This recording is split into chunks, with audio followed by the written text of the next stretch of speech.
Brought to you by Agilus Diagnostics. Health test की बात आती है तो मैं भरोसा करता हूँ India largest diagnostics company Agilus Diagnostics. खुद को टेस्ट करते रहो। मैं भी समझता हूँ जो दुर्गेश भाई ने कहा कि गोपाल जी ने हम सबके दिल की बात आपस में हम लोगों ने पिछले 1.5 महीने से मैं बाहर आया हूँ जेल से, खूब आपसे भी बहुत सारे साथियों से 1-to-1 में, बहुत सारे साथियों से ग्रुप्स में चर्चा हुई है, तो वो बात आपने रख दी है।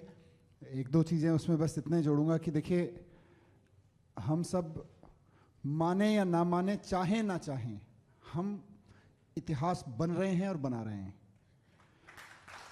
मतलब हमको देखने में लग सकता है कि यार इतिहास तो बहुत बड़ी चीज़ होती है, काउंसलर, एमएलए, इस वक्त देश में पूरे में 3-4 हज़ार एमएलएज हैं, कितने हज़ार काउंसलर्स होंगे।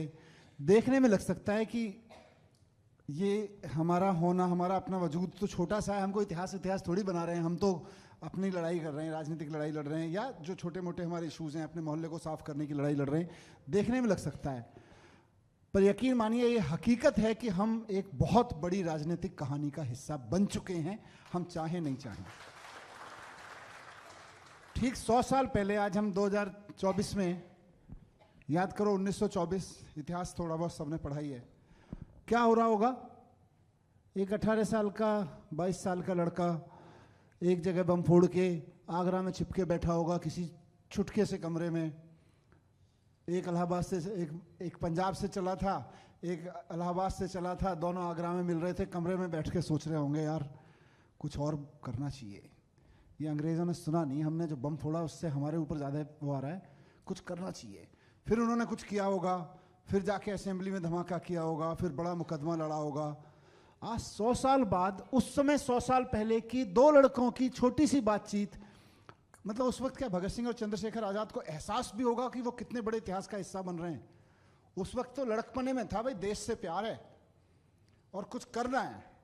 मतलब भगत सिंह और चंद्रशेखर उस वक्त जहाँ, मतलब जितनी बड़ी महान आत्माएं थीं, उन पे तो अहंकार बिल्कुल भी नहीं था, डेडिकेशन इतना था। पर कल्पना करके देखो ना, 100 साल पहले 2 लड़के आगरा के किसी घर में, एक पंजाब में बम फोड़ के गया है, एक इलाहाबाद से कुछ करके आया है, अंग्रेज़ों को किसी को मार पीट के आया है, दोनों बैठे हैं और वहाँ आगरा के किसी कमरे में, किसी छुटके से कमरे में, पीछे घर में भी नहीं, घर के भी पीछे बने हुए किसी कमरे में छुप के रह रहे हैं।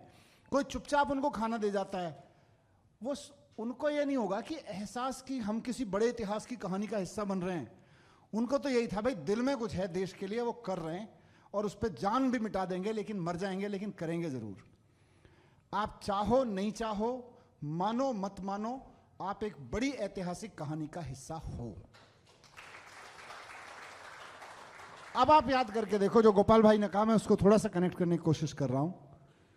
हम सब ने सुना है कि चंद्रशेखर आजाद किसी दोस्त से मिलने गए, अल्फ्रेड पार्क में बैठे हुए थे, और वहीं किसी ने जाके फोन किया, उसी एज के, उसी जैसे किसी लड़के ने पुलिस को फोन कर दिया, अरे वो जिसको ढूंढ रहे हो ना, वहां बैठा है, वहां बैठा है, वो पकड़ो। गए, मार डाला। जैसे, मतलब आजाद साहब ने जो बहादुरी दिखाई उसकी बात अलग है, पर मार डाला। किसकी वजह से मार डाला? वो आदमी भी नहीं सोच रहा होगा कि मैं किसी इतिहास का हिस्सा बनने जा रहा हूं, उसको भी नहीं पता था कि मैं किसी ऐतिहासिक कहानी में कुछ कर रहा हूं।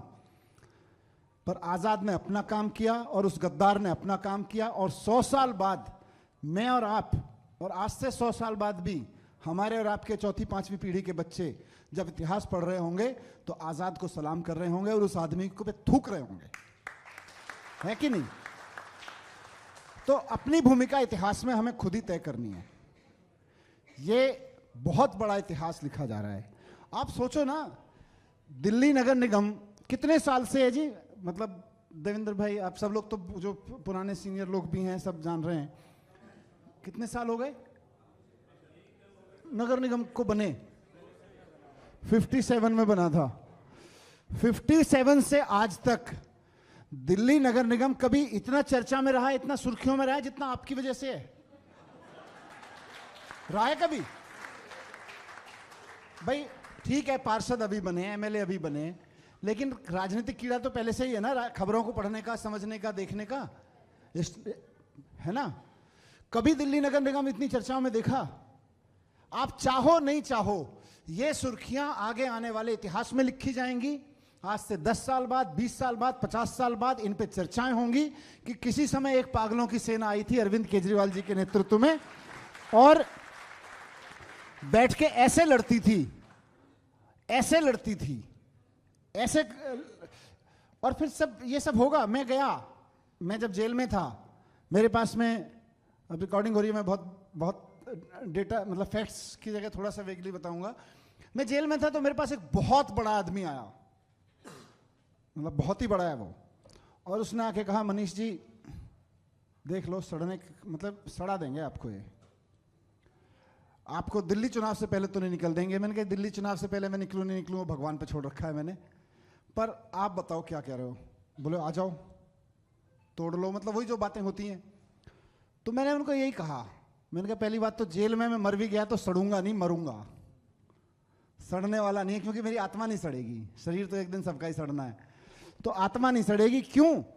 क्योंकि मैं तो जगदीप भाई के साथ में इसी जेल के दरवाजे के बाहर बैठ के 3 दिन बैठा था, जब अन्ना अंदर थे, अरविंद जी अंदर थे, और वहीं जगदीप भाई ढोलक बजा रहे थे और मैं नारे लगा रहा था। फिर उससे उठ के जंतर मंतर पे बैठ के मैंने कहा, मैंने लिटरली ये बोला उस आदमी को, मैंने कहा मैं तो भाई जंतर मंतर पे अखबार बिछा के सोता था, यहां तो कम से कम जेल में दरी है, जंतर मंतर पे ऊपर पंखा भी नहीं होता था, कम से कम जेल में ऊपर पंखा चल रहा है। मैंने कहा ये डराओ मत सड़ने से। तो दूसरी बात फिर मैंने उनको कही, मैंने कहा देखो, और एक चीज और बता दूं, यहां मैं खुद पे गर्व करता हूं कि देखो मैं एक बड़े ऐतिहासिक घटना का हिस्सा हूं। आपकी पार्टी के नेता आडवाणी जी और अटल जी ने उस वक्त जब वो 2 सांसद थे, उस वक्त अगर सोच लिया होता कि यार ये कैसे चलें, उस वक्त के सत्ता भी जुल्म कर रही होगी उनके ऊपर, अगर उस वक्त सोच लिया होता कि नहीं यार देख लेते हैं जेल से कैसे बचें, क्या करें, तो मैंने कहा आज आप इस पद पे नहीं होते जिस पद पे आप हो, आपकी पार्टी की औकात इतनी नहीं होती, इसलिए थी। तो आप सिर्फ पार्षद नहीं हैं, आप सिर्फ पार्टी के लीडर नहीं हैं, आप आने वाले समय की पार्टी की औकात बना रहे हैं। इस औकात को कम मत होने दीजिए। परिस्थिति आएंगी तमाम, जैसे मैंने बोला, मतलब मैं किसी अहंकार में नहीं कह रहा, लेकिन फिर भी आप कई, मेरे को किसी ने बोला आके, मैं मिल रहा था जब 1 to 1 पार्षदों में एमएलए से ही, कि भैया हमसे भी कह रहे थे, हमने तो कह दिया हमारा नेता तो 17 महीने जेल रह के आ गया, तो उससे ज़्यादा थोड़ी रख लोगे। तो होगी बात, हमारा नेता तो 6 महीने जेल में रह के आ गया, उससे ज़्यादा थोड़ी रख लोगे, तो हो गई बात। तो कहने का मतलब यह है कि हमें अपनी भूमिका खुद ही तय करनी है कि इतिहास में हम किधर खड़े होंगे। इतिहास में हम, मुझे लगता है हमारे बच्चे भी गर्व करें, सब गर्व करें, उस तरफ खड़े हों और सही जगह खड़े हैं। और बहुत अच्छी बात यह है कि आज मैं, अगर पहले भी मैंने बोला था कि जेल में जब मुझे कोई इस तरह की बात करता था तो दिमाग में तो लगता ही था अच्छा यार दिल्ली चुनाव से पहले नहीं छोड़ेंगे, ओके ओके, अब इन्होंने इतना तो कर ही रखा है, चलो देखते हैं। तब तक टीवी पे दिख जाता था प्रवीण भाई, बंटी भाई, कोई ना कोई दिख जाते थे टीवी पे, संघर्ष कर रहे हैं, वो चढ़ने की कोशिश कर रहे हैं, पुलिस के बैरिकेड तोड़ने की कोशिश कर रहा है अंकुश कहीं से, तब तक दिख जाता था। मुझे लगता था मैं तो जेल में ही पड़ा हूँ, ये देखो ना ये रोज लड़ रहे हैं, यहाँ डंडे खा रहे हैं रोज। फिर मुझे लगता था कि यार इस बारे में तो चिंता ही क्या करनी है। तो हमें एक दूसरे को देख के तो सीखना है, एक परिवार की तरह रह के सीखना है, और एक ही सपना है।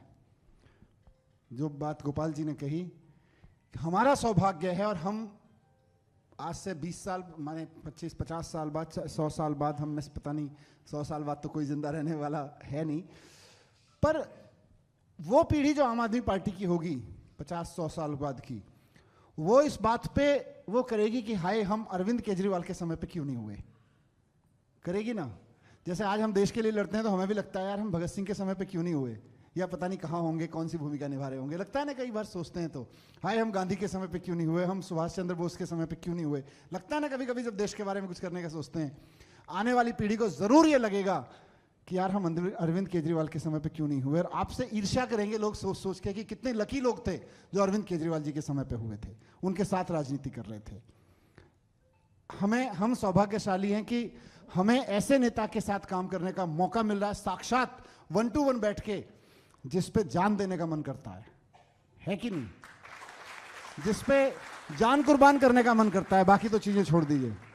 तो अगर आपको भी ये फीलिंग है, मैं तो इसी फीलिंग के साथ जीता हूं कि मैं सौभाग्यशाली हूं कि मुझे एक ऐसे नेता के साथ काम करने का मौका मिल रहा है जिसपे मैं ही नहीं, सैकड़ों हजारों लाखों लोग जान कुर्बान करने को तैयार हैं। तो आप भी जो गोपाल भाई ने जिन तरह इशारा किया, टिकट ना टिकट, चेयरमैनी ना चेयरमैनी, ये सब पे जान कुर्बान मत करिए। इच्छा रखिए, जान कुर्बान मत करिए। जान तो एक ही जगह कुर्बान करनी है कि नहीं?